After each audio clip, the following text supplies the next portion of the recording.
Hey guys, this is Surbhi Bhatia and welcome to the Legal Edge YT channel. I hope all of you are doing well. And this session is majorly about the major amendments of the Indian Constitution. अब Constitution में हम fundamental rights पढ़ लेते हैं, उनके articles पढ़ लेते हैं.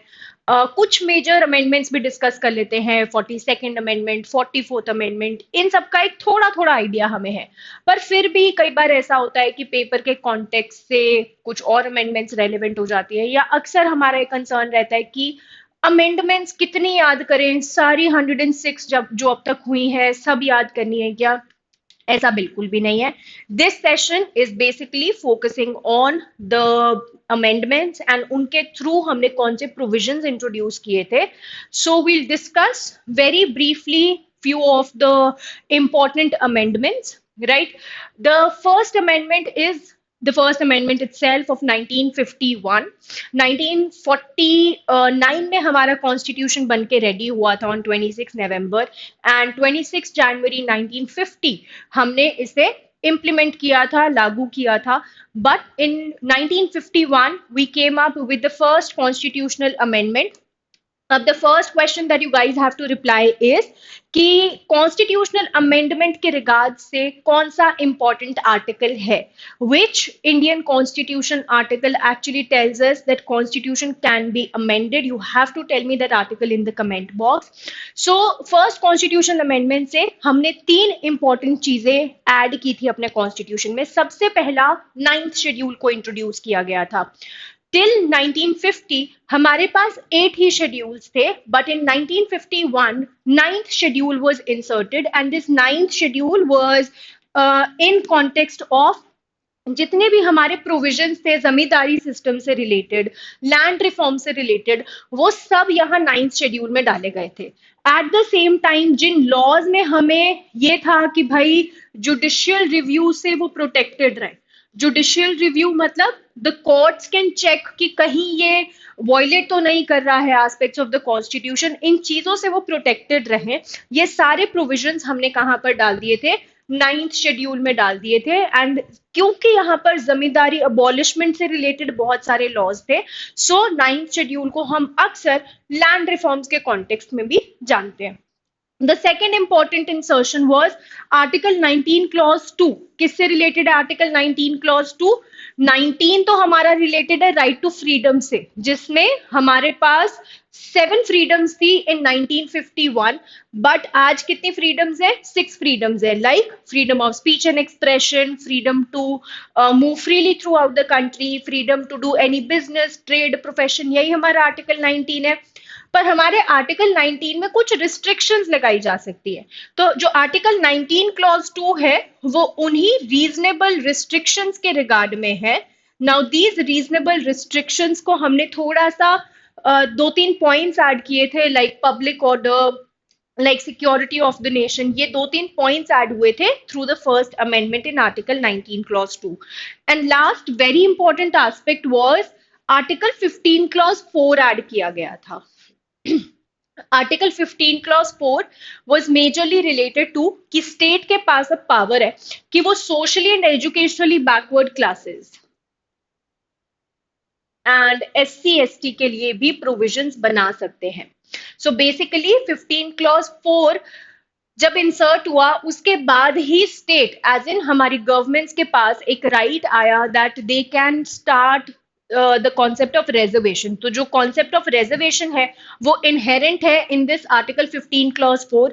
तो ये ओरिजिनली हमारे कॉन्स्टिट्यूशन का हिस्सा नहीं था. इसे फर्स्ट कॉन्स्टिट्यूशनल अमेंडमेंट से ऐड किया गया था. सो अगर मैं फर्स्ट कॉन्स्टिट्यूशनल अमेंडमेंट की बात करूं पेपर के कॉन्टेक्स्ट में जो 2-3 पॉइंटर्स आपके सामने आ सकते हैं वो पहला तो ये हो सकता है कि 9th शेड्यूल कौन सी अमेंडमेंट से ऐड हुआ था. ठीक है. Eight the same time article 15 clause 4 के कॉन्टेक्स्ट से आपसे पूछा जा सकता है. 19 क्लॉज 2 के जो एस्पेक्ट्स है वो उतने ज्यादा important from exam point of view नहीं रहेंगे. Moving on constitutional 7th constitutional amendment of 1956. So when India got independent in 1947 हमारे पास प्रिंसली स्टेट्स थे हमारे पास ऑलरेडी स्टेट्स थे. सो बहुत सारे states went into Pakistan, some stayed with India, right? बहुत से एस्पेक्ट्स थे। अब जो स्टेट्स थे उनको हमने कैटेगराइज किया into 4 categories, A B C D. ठीक है, A B C D category में इनको कैटेगराइज किया गया। बट बाय 1956 बहुत सारी कमिटीज बनने के बाद ये एस्पेक्ट्स डिड्यूस हुए कि ना तो हम कंप्लीटली लिंग्विस्टिक बेसिस पर अपनी स्टेट्स को डिवाइड कर सकते हैं, एट द सेम टाइम हम बिल्कुल टेरिटरी को ये 4 हिस्सों में भी डिवाइडेड नहीं रख सकते हैं। So ultimately 7th constitutional amendment से हमने part A B C D का सिस्टम कैंसिल आउट करके इंडियन टेरिटरी को 2 एस्पेक्ट्स में डिवाइड किया, पहला स्टेट्स और दूसरा यूनियन टेरिटरीज। जब ये सिस्टम स्टार्ट हुआ था तो there were 14 states and 6 union territories. Today how many states and union territories are there? Today we have 28 states and 8 union territories. At the same time इसी के ही under जो ये union territories है, अब union territories Delhi के पास अपना high court है, but क्या लक्षद्वीप, क्या अंडमान एंड निकोबार, इनके पास अपने हाई कोर्ट्स हैं? नहीं। तो 7th शेड्यूल के अंडर, सॉरी 7th अमेंडमेंट के अंदर ही हमने क्या किया था कि जो हाई कोर्ट्स है स्टेट के, वही यूनियन टेरिटरीज को भी गवर्न करेंगे। सो 7th constitutional amendment of 1956 majorly responsible है स्टेट्स एंड यूनियन टेरिटरीज का जो बाइफिकेशन है उसे इंट्रोड्यूस करने के लिए to the country. The next important amendment is 61st Constitutional Amendment of 1989. Now, in this amendment, basically Article 326 जो हमारा है, बिफोर दिस अमेंडमेंट 21 ईयर्स था वोटिंग एज, मतलब एनी इंडियन सिटीजन जो 21 साल का है वो वोट डाल सकता है लोकसभा के इलेक्शंस में और लेजिस्लेटिव असेंबली के इलेक्शंस में, मतलब कि Lok Sabha at the centre level and Vidhan Sabha at the state level वो वोट डाल सकता है। But through this 61st amendment इस वोटिंग एज को 21 साल से कर दिया गया 18 साल, 18 years, जिससे any person who is now adult can vote for the elections। and यहाँ पर डेमोक्रेसी को स्ट्रेंथन किया गया, बहुत सारे वोटर्स बढ़े, because obviously these 3 years are a huge gap, right? So important question है, स्लैट वगैरह में काफी बार आता है। एंड अभी बीच में बहुत स्पेक्यूलेशंस भी चल रहे थे अराउंड कि क्या हमें वोटिंग एज को फिर से इंक्रीज कर देना चाहिए, is an 18-year-old enough to decide कि उसका रिप्रेजेंटेटिव कौन होना चाहिए। तो इन सारे एस्पेक्ट से भी ये क्वेश्चंस कई बार इंपॉर्टेंट हो जाते हैं। 69th constitutional amendment of 1991, again an important amendment. इससे 239AA इंसर्ट किया गया था, जिससे लेजिस्लेटिव असेंबली बनाई गई थी फॉर दिल्ली एंड दिल्ली को डिक्लेयर कर दिया गया था नेशनल कैपिटल टेरिटरी।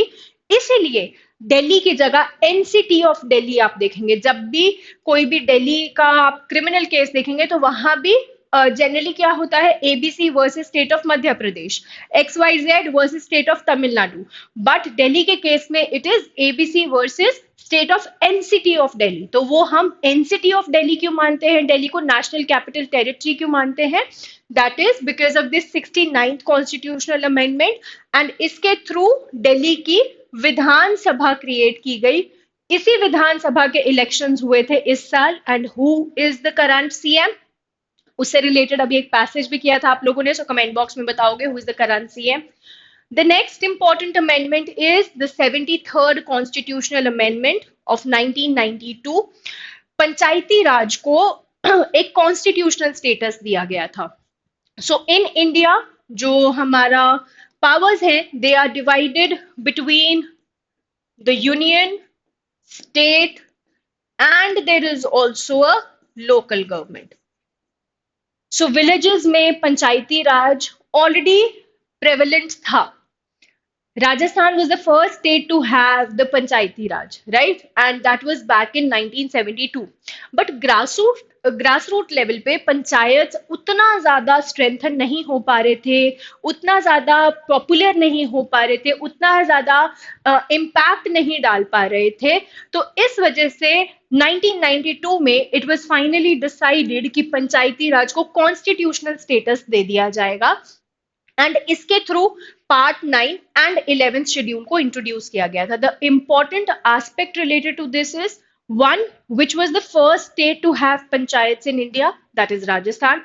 सेकेंड, कौन सा शेड्यूल पंचायती राज से एसोसिएटेड है, दैट इज वेरी इंपॉर्टेंट.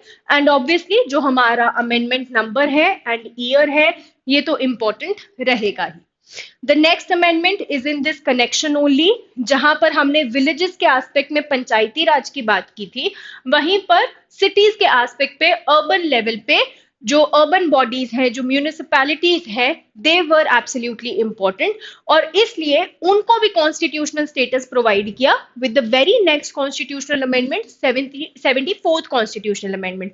अच्छी बात यह है दोनों का ईयर सेम ही है. इससे हमने क्या ऐड किया था, 12th शेड्यूल ऐड किया था. 11th है पंचायत का, 12th है म्यूनिसिपैलिटीज का. टीयर्स ऑफ ओल्ड पीएम हम क्लास में पढ़ते, तो that PM is panchayat and municipalities.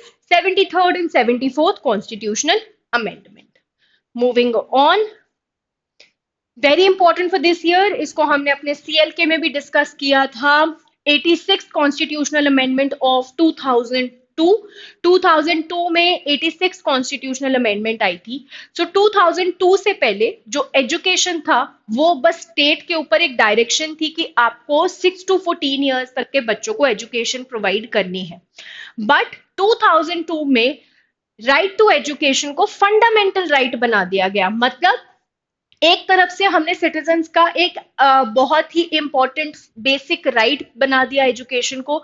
Eight the same time हमने स्टेट्स के ऊपर एक ऐसी ऑब्लिगेशन डाल दी कि अगर उसने वो ऑब्लिगेशन कंप्लीट नहीं की तो आर्टिकल 32, जिसमें सुप्रीम कोर्ट जा सकते हैं फंडामेंटल राइट्स के वायलेशन में, या आर्टिकल 226 जहां हाई कोर्ट जा सकते हैं, उसके अंडर डेफिनेटली एक्शन भी लिया जा सकता है. So 86th constitutional amendment in itself was very important, क्योंकि यहां पर एजुकेशन को बना दिया गया basic justiciable right. Justiciable right मतलब कि जहां पर मुझे जस्टिस नहीं मिला, I can go to the court and seek justice. So यहां पर एलिमेंट्री एजुकेशन मतलब 6 to 14 ईयर्स तक के जो बच्चे हैं, उनके लिए फ्री एंड कंपल्सरी एजुकेशन कौन प्रोवाइड करेगा, स्टेट प्रोवाइड करेगा. तो it is now fundamental right of this age group कि उन्हें फ्री और कंपल्सरी एजुकेशन मिले. पर इससे पहले ऑलरेडी एक आर्टिकल 45 एग्जिस्ट करता था, ये तो हमने इंसर्ट किया था. आर्टिकल 21A तो इंसर्ट हुआ था, 45 अमेंड हुआ था. तो बेसिकली आर्टिकल 45 अमेंडमेंट से पहले क्या बोलता था, प्रायर टू 2002 क्या बोलता था, प्रायर इसका स्टेटस ये था कि 6 to 14 ईयर्स को एजुकेशन मिलेगा और ये स्टेट के ऊपर डायरेक्शन है. अब हम सबको पता है कि डीपीएसपी अगर स्टेट ने प्रोवाइड नहीं भी किया तो हम उस पर केस नहीं कर सकते, कोई एक्शन नहीं लिया जा सकता है.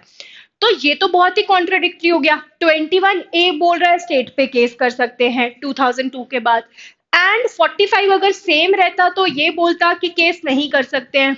गड़बड़ हो गई. इसलिए 45 को चेंज करके ये बोल दिया गया कि जो अर्ली चाइल्डहुड केयर है, मतलब 0 to 6 ईयर्स तक के जो बच्चे हैं, उनका जो केयर है, उनका जो एजुकेशन है, उसकी जिम्मेदारी, उसके लिए हमने स्टेट को direction they the. So 6 to 14 years का education is now a fundamental right. 0 to 6 years का early childhood care and education is direction upon the state. At the same time 51A clause K को भी insert कर दिया गया और एक duty बना दी गई किसकी, पेरेंट्स या गार्जियंस की, कि आपको अपने 6 to 14 ईयर्स तक के बच्चों को स्कूल भेजना है, उन्हें एजुकेशन प्रोवाइड करवानी है. So this is the entire picture कि 86th कॉन्स्टिट्यूशनल अमेंडमेंट ने fundamental right, DPSP, fundamental duty, तीनों टैंजेंट्स को टच किया. जहां राइट टू एजुकेशन को कंपल्शन बना दिया अपॉन द स्टेट, वहीं पे पेरेंट्स एंड गार्जियंस पे एक ड्यूटी भी डाल दी. 0 to 6 ईयर्स तक के बच्चों के लिए स्टेट पे डायरेक्शन भी डाल दी. इसी के कॉन्टेक्स्ट में 2010 में एक एक्ट भी आया था, this right to education act. ये एक्ट बना 2010. ठीक है, मूविंग ऑन. जीएसटी काफी ज्यादा न्यूज में था, जीएसटी कम हो गया है तो डेफिनेटली इंपॉर्टेंट है, स्पेशली 100 ऑनवर्ड्स जितनी अपनी कॉन्स्टिट्यूशनल अमेंडमेंट्स है ना वैसी काफी ज्यादा इंपॉर्टेंट रहती हैं। तो 101st कॉन्स्टिट्यूशनल अमेंडमेंट से गुड्स एंड सर्विसेज टैक्स को इंट्रोड्यूस किया गया।